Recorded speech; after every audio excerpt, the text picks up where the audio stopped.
Muito bem, turma, nós estamos aí retornando com o nosso conteúdo e vamos tratar nesta aula sobre o fator tempo.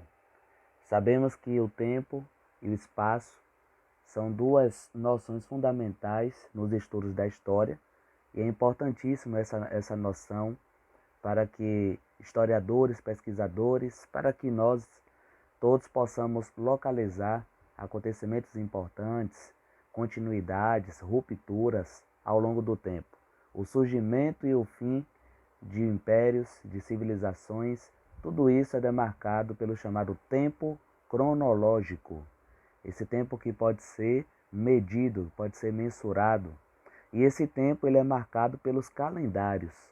E podemos perceber que cada povo, cada civilização, ao longo do tempo, teve a sua própria contagem do tempo, em suas próprias características, de acordo com seus valores, de acordo com suas crenças, de acordo com a sua religião. Esse calendário, portanto, ele é produzido culturalmente. E uma breve definição de cultura, na verdade a palavra cultura vem do alemão Kultur, e significa, que veio da palavra cultivo. Então, inicialmente, era uma palavra utilizada para as questões agrícolas. E pouco a pouco, esse termo foi utilizado nas questões sociais. Então, cultura é tudo aquilo que é cultivado por um povo, por uma sociedade, seja em termos de valores, crenças, leis, religião, forma de viver, forma de trabalhar e assim por diante. Então, cada povo manifesta a sua cultura, os seus costumes enraizados, cultivados. Então, dentro dessa conotação, podemos perceber que os calendários surgem através da cultura, de acordo com esses povos e civilizações ao longo então da história. Na imagem, nós podemos ver aqui uma representação do calendário maia.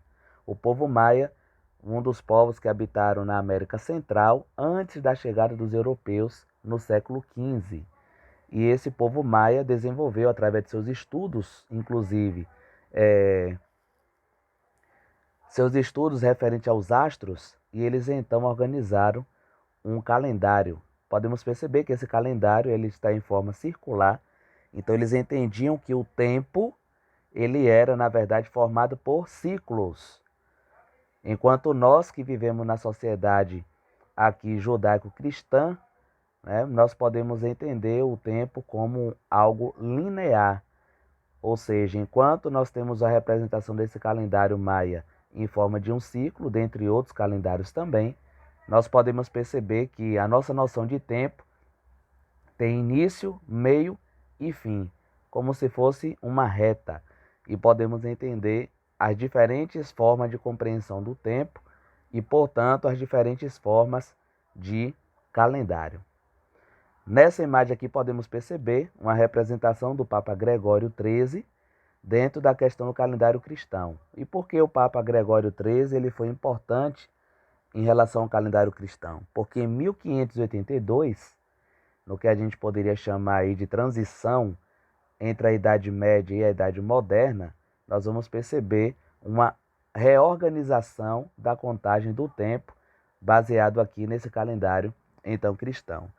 Esse calendário do Papa Gregório XIII, ele é o calendário que nós utilizamos atualmente dentro da sociedade ocidental. Então nós entendemos, né, estamos vivendo nesse momento que eu estou falando, no ano de 2021, seguindo aí a contagem e através desse calendário do Papa Gregório XIII. Vale notar que o calendário cristão, ele tem por base, ele tem por fundamento o nascimento de Cristo. Então, a partir de então, se conta o ano 1. E então podemos sugerir que esse ano que estamos vivendo, 2021, segundo a interpretação, né, do calendário cristão, nós podemos afirmar que há cerca de 2021 anos atrás, Jesus Cristo então nasceu. Então esse é o ponto de referência do calendário cristão. Estamos aqui então vendo a imagem também do calendário judaico. E dentro da composição do calendário judaico, nós estamos aqui no ano 2021, mas na contagem dos judeus, eles estão vivendo no tempo no ano 5780. Uma diferença e tanto, não é? Mas o que é que nós podemos inferir daí? Qual é o ponto de referência, então, do calendário judaico? Uma vez que a maior parte dos judeus não aceita Jesus Cristo como Messias, como enviado, como prometido, eles então, ainda aguardando esse Messias, contam o tempo a partir, tomando por base mais ou menos o período em que Moisés liderou o povo para sair então do Egito. Alguns alegam ainda que esse ano 5780 seria mais ou menos a idade da vida humana aqui na Terra. Então nós temos essa contagem do tempo baseada no calendário judaico. E aí nós podemos perceber a diferença entre um calendário e outro, né, justamente por sua base religiosa, por suas crenças, por seus valores. Então veja que a contagem do tempo, a formulação de calendários está intimamente ligado ao pensamento religioso. Isso é muito importante para que a gente possa notar. Nessas imagens aqui nós podemos ver a primeira, né, da esquerda para a direita, podemos ver aqui o calendário muçulmano. No calendário muçulmano, nós estaríamos aí no ano 1441. Então essa é a contagem do tempo nos países, então, onde nós temos a predominância islâmica ou muçulmana. E qual seria o ponto de referência, então, do calendário muçulmano para a contagem do tempo? Ora, enquanto nós estamos no ano 2021, no calendário cristão, depois de Cristo, enquanto os judeus estão no tempo, no ano 5780, qual seria então o ponto de referência para a contagem de tempo no calendário muçulmano? Muito bem. Por volta do ano 622, o que seria no calendário cristão, depois de Cristo, né, os muçulmanos então, naquele momento ali liderado por Maomé, que é o maior profeta do Islã, ele acaba fugindo de Meca, que até hoje é uma cidade sagrada para os muçulmanos. Eles acabam fugindo de Meca em direção a Medina, que anteriormente se chamava Yatreb. Medina então significa a cidade do profeta. Esse ano de 622, no que seria o calendário cristão, passa a ser o ano 1 para o calendário muçulmano.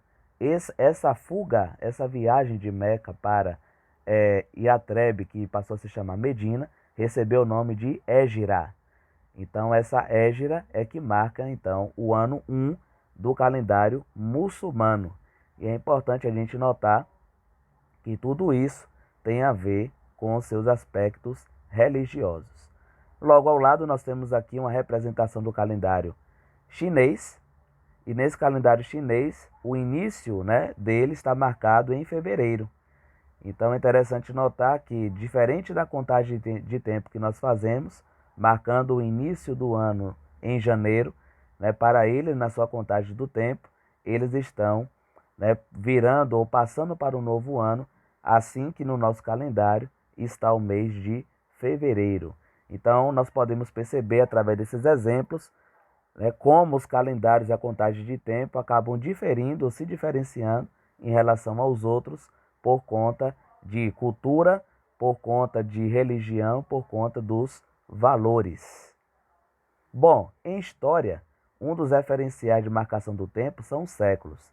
E por que essa divisão acontece, essa linguagem de séculos, ela então aparece na história? Simplesmente para facilitar a localização de impérios, de povos, de sociedades, de acontecimentos em relação à história. Então nós podemos perceber, ora, um século compreende um período de 100 anos.